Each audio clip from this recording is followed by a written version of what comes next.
pertama, warung itu selalu ramai setelah maghrib. Warung sate itu berdiri tepat di pinggir kuburan desa, bukan kiasan, bukan lebay, benar-benar menempel di pagar besi pemakaman umum Desa Karangjati. Kalau kamu duduk di bangku panjang warung itu, jarak ke nisan terdekat paling cuma 3 meter. Bahkan kalau angin kencang, bau tanah kuburan yang lembab bercampur bunga Kamboja sering ikut terbawa sampai ke meja makan. Anehnya, warung itu selalu ramai, terutama setelah maghrib. Namaku Ardi, usia 27 tahun. Waktu itu aku baru pindah ke Desa Karangjati karena dapat kerjaan proyek jaringan internet. Tugasku keliling desa, pasang router, cek jaringan, dan kadang pulang larut malam. Malam pertama aku di sana, aku dibuat bingung oleh satu hal. Setiap lewat jalan kuburan sekitar jam 8 malam, warung sate itu selalu penuh. Motor parkir berjejer, asap sate mengepul tebal, suara orang ngobrol, ketawa, bahkan kadang terdengar suara sendok beradu dengan piring. Padahal itu kuburan. Orang sini nggak takut apa? Batinku waktu itu. Warung itu kecil, hanya bangunan semi permanen dari kayu, seng, dan terpal hijau yang mulai pudar. Di depannya ada gerobak sate tua, catnya sudah terkelupas. Di sampingnya, tungku arang menyala merah. Penjualnya seorang pria paruh baya, namanya Pak Wiryo. Tubuhnya kurus, wajahnya tirus, matanya cekung, tapi senyumnya ramah. Rambutnya selalu ditutup peci hitam lusuh. Setiap kali membakar sate, gerakannya pelan, hampir seperti orang kelelahan. Tapi satenya, jujur saja enak luar biasa. Aku tahu itu dari cerita warga. Kalau ke Karangjati, belum sah kalau belum makan sate Pak Wiryo. Satenya beda, Mas. Dagingnya empuk, bumbunya nendang. Aneh sih tempatnya, tapi nggak ada apa-apa kok. Semua bilang begitu. Semua... Malam pertama aku makan di warung sate itu. Malam ketiga aku di Karangjati. Pekerjaanku selesai lebih lambat dari biasanya. Jam menunjukkan pukul 9 malam. Perutku keroncongan. Warung-warung lain sudah tutup. Akhirnya, aku berhenti di depan warung sate itu. Bismillah, gumamku, setengah ragu. Aku parkir motor. Begitu turun, hawa dingin langsung menyergap. Bukan dingin biasa, dingin yang bikin tengkuk terasa berat. Di dalam warung ada sekitar 8 orang. Mereka duduk berkelompok. Ada yang pakai jaket ojek online, ada yang pakai sarung dan peci, ada juga anak muda seusiaku. Pak Wiryo melirikku. Silakan Mas. Monggo, katanya ramah. Suaranya berat agak serak. Aku duduk di bangku kayu paling ujung, tepat di samping pagar kuburan. Dari posisiku, aku bisa melihat jelas nisan-nisan putih di balik pagar. Beberapa di antaranya terlihat baru, tanahnya masih gembur. Pesan apa, Mas? Tanya Pak Wiryo. Sate ayam seporsi, jawabku. Pak Wiryo mengangguk lalu mulai menusuk sate ke atas panggangan. Aneh, saat sate mulai dibakar, bau yang keluar bukan bau sate biasa. Lebih harum, lebih tajam. Bikin perutku makin lapar, tapi juga bikin dadaku agak sesak. Aku menoleh ke pengunjung lain. Mereka makan dengan sangat lahap. Tidak ada yang ngobrol banyak. Kebanyakan diam, fokus ke piring masing-masing.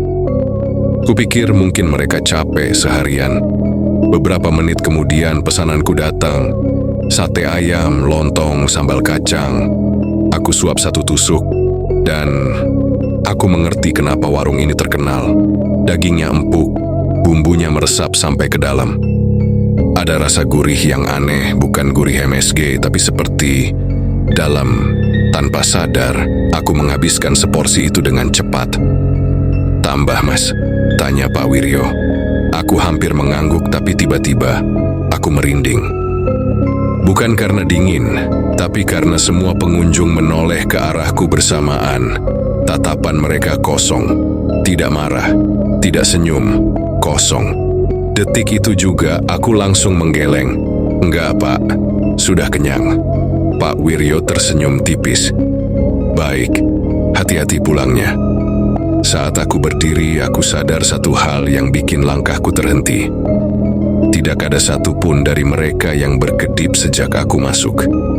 Kejadian aneh mulai terasa. Sejak malam itu, entah kenapa aku ketagihan. Setiap malam aku selalu melewati warung sate itu. Dan hampir setiap malam aku berhenti.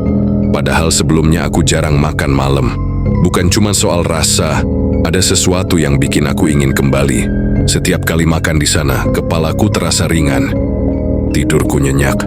Bahkan mimpi buruk yang biasa menghantuiku hilang. Tapi ada hal-hal kecil yang mulai terasa janggal. Pertama, jam buka warung itu tidak masuk akal. Kadang aku lewat jam 10 malam, masih buka, jam 12 masih ramai. Pernah suatu malam aku lembur sampai jam 2 pagi. Dan warung itu masih ada pengunjungnya. Kedua, aku tidak pernah melihat Pak Wiryo makan. Dia selalu membakar sate, menyajikan, mencuci piring. Tapi tidak pernah sekalipun aku melihatnya menyentuh makanan. Ketiga, dan ini yang paling bikin aku nggak nyaman. Beberapa pengunjung yang sering kulihat tidak pernah terlihat di siang hari. Dan aku mulai memperhatikan wajah-wajah itu. Seorang pria dengan jaket hitam sobek di bahu. Seorang ibu tua berkerudung cokelat. Seorang pemuda berambut cepak. Wajahnya pucat. Aku sering melihat mereka malam-malam di warung itu. Tapi saat siang, saat aku keliling desa, aku tidak pernah melihat mereka sama sekali. Sampai suatu hari. Nama Dinisan. Siang itu aku berteduh di warung kopi dekat kuburan. Aku ngobrol dengan seorang warga tua bernama Pak Sastro. Kami membahas banyak hal, sampai pembicaraan mengarah ke warung sate. "Pak, warung sate pinggir kuburan itu rame terus ya?" Tanyaku santai. Pak Sastro langsung terdiam, wajahnya berubah. "Kamu sering makan di situ?" Tanyanya pelan. "Iya, Pak, hampir tiap malam." Pak Sastro menarik napas panjang. "Mas Ardi, sejak kapan warung itu rame?" Aku mengernyit.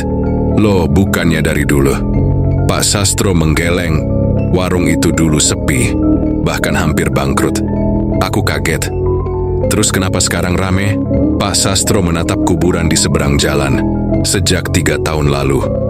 "Sejak kejadian itu." "Kejadian apa, Pak?" Pak Sastro menelan ludah. "Anak Pak Wiryo meninggal." Dadaku berdegup. "Meninggal di kuburan itu? Gantung diri?" Aku terdiam. Sejak itu warungnya berubah. Satenya laris. Tapi orang-orang desa sebenarnya takut. "Takut kenapa?" Pak Sastro menoleh ke arahku. "Karena beberapa nama pengunjung yang sering terlihat malam-malam tercatat sebagai penghuni kuburan itu." Aku tertawa kecil, berusaha menenangkan diri. "Apa? Masa iya?" Pak Sastro berdiri, lalu menunjuk ke arah salah satu nisan. "Kamu kenal nama Sutrisno?" Jantungku serasa berhenti. Itu nama pria berjaket hitam yang sering kulihat di warung. Pak Sastro melanjutkan. "Meninggal 2 tahun lalu. Kecelakaan truk." Lalu ia menunjuk nisan lain. "Bu Lasmi, stroke. Setahun lalu." Aku merasa lututku lemas. Dan yang terakhir, ia menunjuk nisan paling ujung. "Raka bunuh diri 6 bulan lalu." Raka pemuda berambut cepak, wajah pucat, yang selalu duduk paling dekat dengan kuburan. Malam terakhir. Malam itu aku memutuskan untuk tidak ke warung sate itu lagi. Tapi entah kenapa, kakiku membawaku ke sana. Jam menunjukkan pukul 11 malam. Warung itu lebih ramai dari biasanya. Pak Wiryo tersenyum saat melihatku. "Lama tidak kelihatan, Mas." Aku duduk dengan tangan gemetar.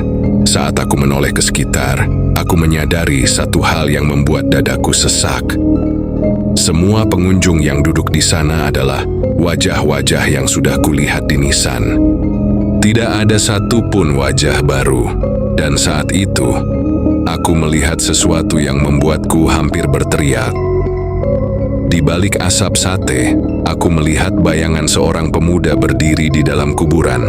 Lehernya terikat tali, matanya menatap lurus ke arah warung, ke arah Pak Wiryo. Pak Wiryo membalikkan badan mengambil tusukan sate terakhir, lalu berkata, pelan, tanpa menoleh, "Tenang, Le. Bapak masih cari teman buat kamu." Aku tidak ingat bagaimana caranya aku keluar dari warung itu. Yang jelas aku pingsan. Aku ditemukan warga pagi harinya, tergeletak di depan kuburan. Sejak hari itu, aku pindah dari Karangjati. Dan kabar terakhir yang kudengar, warung sate pinggir kuburan itu tutup. Pak Wiryo menghilang. Tapi anehnya, setiap malam Jumat Kliwon, warga masih mencium bau sate terbakar dari arah kuburan. Dan kadang, terdengar suara seseorang berkata pelan, "Tambah, Mas."